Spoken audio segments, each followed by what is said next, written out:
Hi, my name is Dr. Robert Anthony. I'm a child surgeon in Bangalore, but I'm here today talking as a parent and as someone who's very interested in the school system for our children. I recently saw a forward in one of the parents' groups, and I just want to read the first few lines so that you get the context of what I'm going to talk about.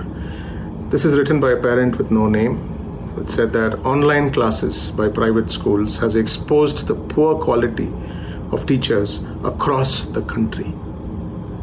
Parents are now able to see teachers teaching on a real-time basis, and we are shocked at the way the teachers communicate and teach. The poor pronunciation, spelling errors, the harsh tone of voice, and the lack of warmth and the lack of friendliness in teachers has outraged many parents. Questions are now also being raised about the high fees that they charge and the value delivered in return. I just want to share my thoughts on this. I'm a surgeon for more than 20 years, and I'm pretty good at the job that I do. But even now, when a parent requests me, when I'm about to operate on their baby, and they say, "Doctor, I want to come inside the operating theater to see how the surgery is done on my child," the answer is a clear no. There are many times the parent is themselves a doctor or a nurse, and when they request it, most surgeons all over the world don't allow it. This is basically because no matter how skilled or experienced you may be in your job, doing it while being watched live changes the stakes, even for the most simple job.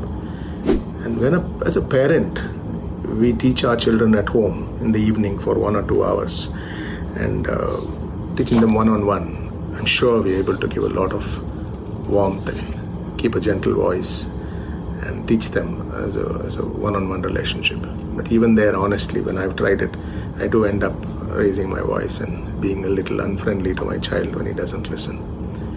Put yourself in a situation where you're handling 20 to 40 students. Even under one roof in the real classroom, it's not easy.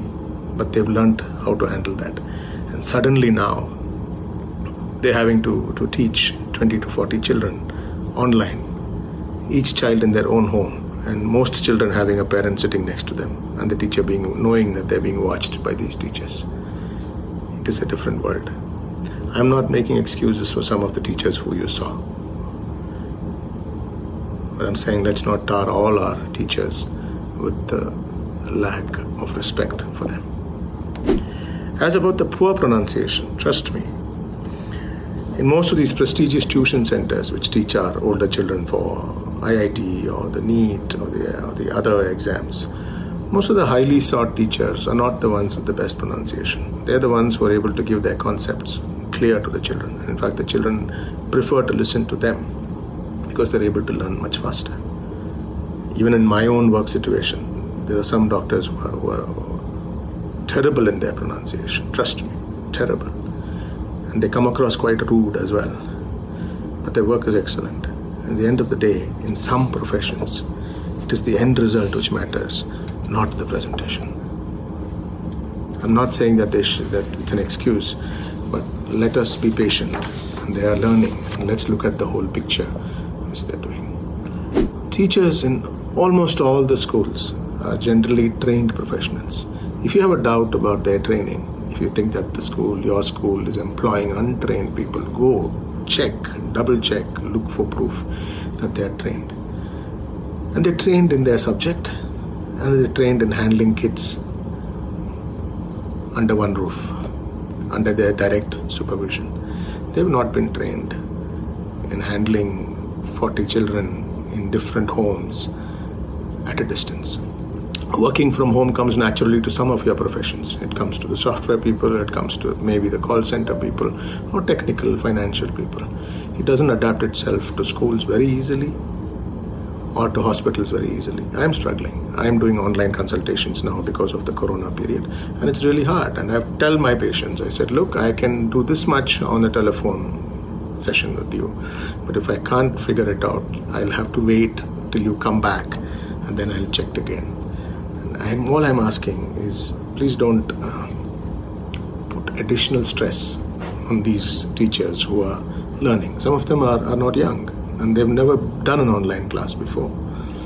Let's give them the patience. The future might well be homeschooling, because this might change the world of education completely. And I'm sure then that those of us who attach a lot of importance to the concerns which have been raised will be able to then do it from home and in a far better environment.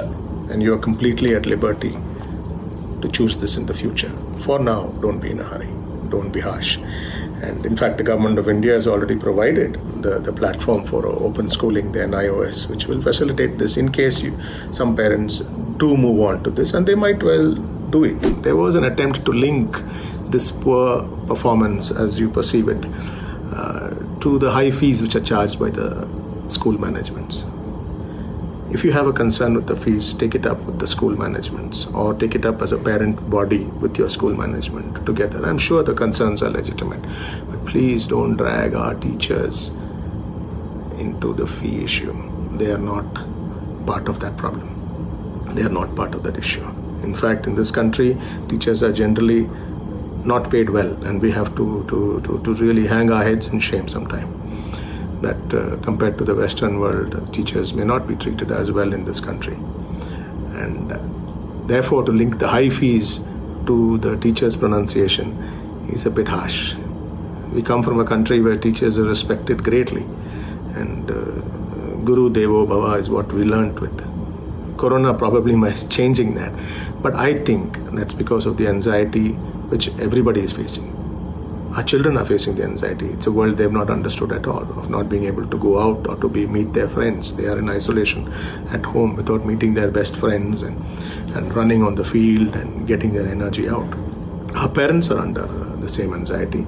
Our work, our home situation, and the fear for our children's future. I'm sure the parents are anxious as well. That may be what is fueling some of this anxiety collectively.